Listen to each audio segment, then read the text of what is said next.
Alright, gentlemen, welcome back. And today we're going to take out a Star Destroyer. So I'm just going to record a full mission here just to show people that have never actually seen the game played before what a typical mission looks like if you play through the campaign. So and the reason I picked this specific mission is one, it's my personal favorite, and two, it's one of the larger missions in the game because of the way the old game engine was. You could only have so many assets in any one mission.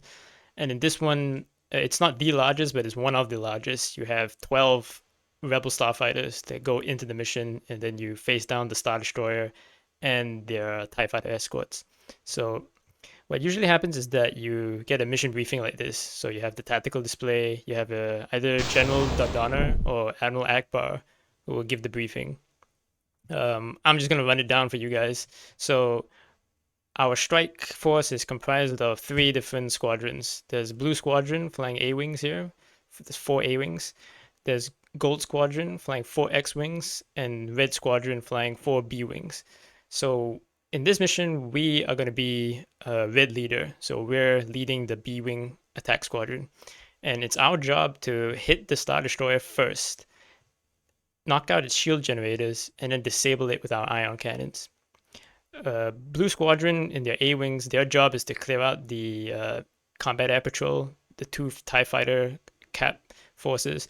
The Star Destroyer will also launch their TIE interceptors that are their alert fighters, so they'll also have to deal with them.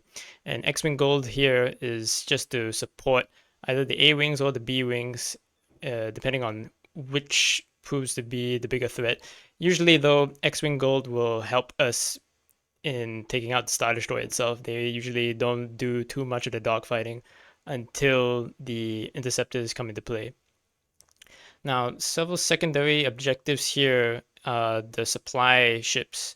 So the reason why we're attacking the Star Destroyer now is that it's in the middle of a resupply operation. So there's transports and freighters. Now, technically, we can knock these out or help the support freighter that can hyperspace in to help capture some of these things. But these are not important. The win condition is knock out the Star Destroyer, and if we don't knock out the Star Destroyer quick enough, they will launch shuttles. This is also another win-loss condition. We have to knock out the shuttles if they launch from the Star Destroyer before we destroy it. So these are the two main objectives here. Okay, so now we'll enter the hangar. So in the original game, this part here didn't really play too big of a factor, but from what I've seen so far in the mod, is the devs intending to make this far more important in your mission preparation. So here you can see what our squadron is. So we have here highlighted red 1, that's going to be us because we're leading red squadron.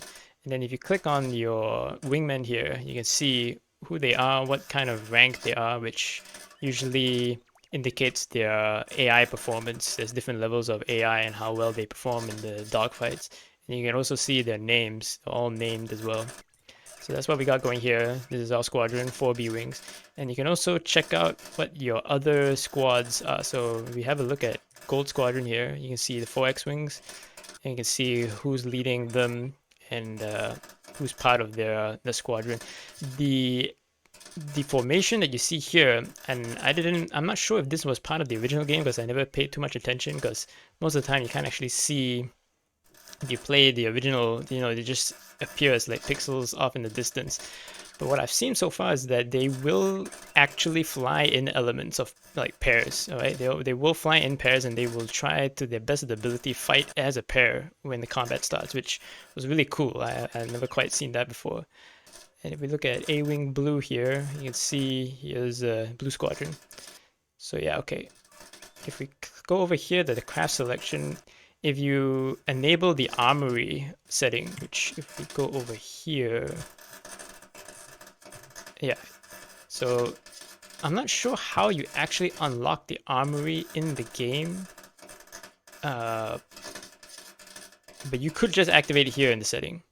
Here's the rest of the cheats that you have. And if you do this, there's a bunch of different weapon systems that were not part of the original game at all. And I don't think they were actually part of any of the other X-Wing installments that came after this game as well that the devs have added. So there's like a bunch more content here than meets the eye. What I have done though is I have selected this extra difficulty setting, the new improved energy system mechanic, because if we played it under the original rules, this mission is actually pretty easy because you could just charge up your shields and keep your shields and your weapons all online by the time you reach your Star Destroyer, which is not going to be our plan. We're gonna do a little bit different here. So yeah, I've got that enabled. Actually, let me just go back here. So the plan that we have, right, is that we need to get through the Star Destroyer first and knock out the shield gens first before X-Wing Gold reaches. Because what usually happens is that if we take too long a time getting tangled with the escorts, people start dying. And once we start losing starfighters, it becomes a sort of snowball effect in favor of the Empire. It gets really hard if the mission prolongs itself. So it's important that we strike the Star Destroyer first and we strike it fast. So the problem with this mission is that it should be the X-Wings that hit the shield generators, because the B-Wing is the slowest starfighter in this whole operation. So it doesn't actually make that much sense as to why we are sending the B-Wings in first if we're all going to hit it at the same time, because some of them are going to go faster. So we're going to have to take some steps to rectify that. So we've got everything all set, and yeah, let's go into the mission. Okay, so things are going to go a little bit fast, but I'll try and commentate in real time what it is I'm doing. So here we go.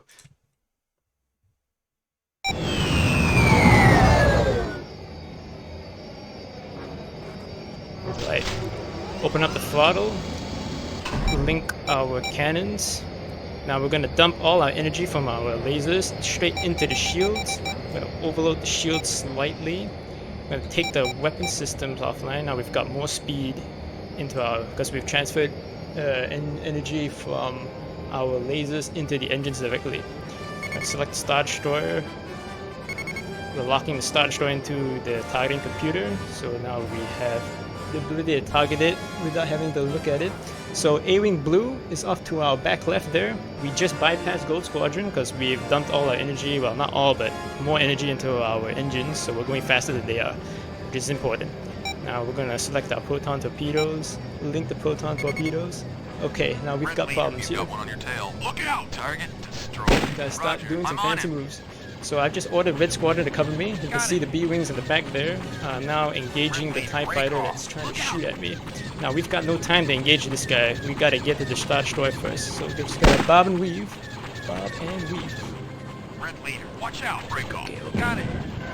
Here's the rest of the Combat Air Patrol now coming in. Gives order back to Red Squadron again to defend. So the Interceptors just passed us. Yeah, okay, we're good. So we've merged with most of the Combat Air Patrol. Red Squadron is behind us, trying to shoot the guy that's trying to shoot us. Okay.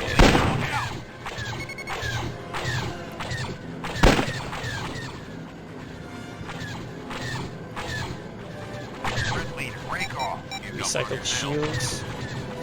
TIE bombers. Okay. Roger, I'm on him. Now we're approaching the Star Destroyer from the rear, which is, perfect because most of the armament on the Star Destroyer is focused on its front and sides. Okay, we're almost there. Almost there.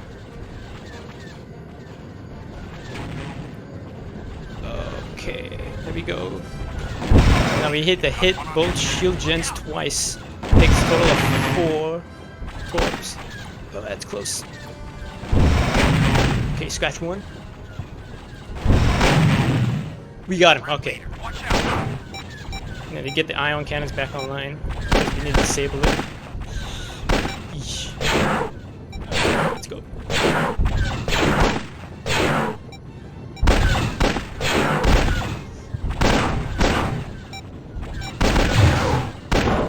Oh damn, I'm taking damage. I'll shoot it down. Come on. Roger.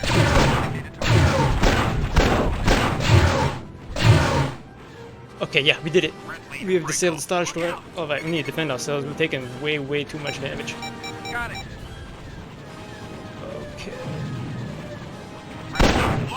Ready, Damn. draw. And there's the TIE fighter shooting at us.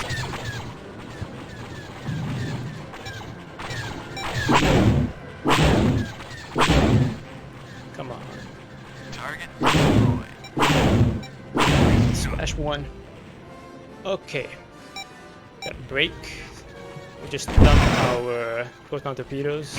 I'm firing. Okay. Okay, we've almost got the Star Destroyer. Destroyed. Roger. Using designated target. Hit him with the lasers. Alright, we can afford to go up and over because we've disabled it, so their targets are not going to be firing at us. Look out! Yeah, we got him. Okay, time to leave, gentlemen. We've right the target. Mission objectives have been fulfilled. We are out of here. Activate hyperdrive. Close the S-foils. Avoid the debris, and we are out of here. Yeesh. Yep, that's how the game plays. My favorite mission.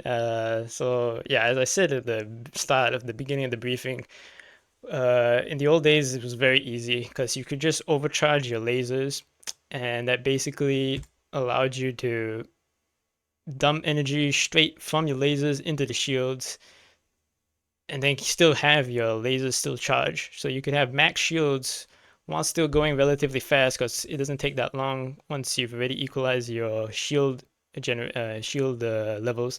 You can then dump the energy back into the engines, so you can still go relatively faster than X-Wing Gold, get to the Star Destroyer with full shields, and then knock out the shield gens just as we did.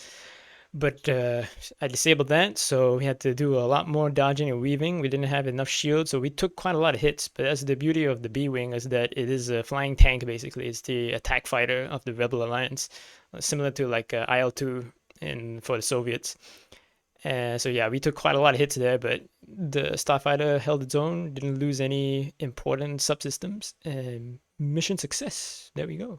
So if anybody wants to see like the normal missions, which aren't that hectic, although some of the campaign missions do get pretty intense, just comment below, like and subscribe, and I'll consider playing a few more of the normal missions and see how that goes. So yeah, thanks for watching.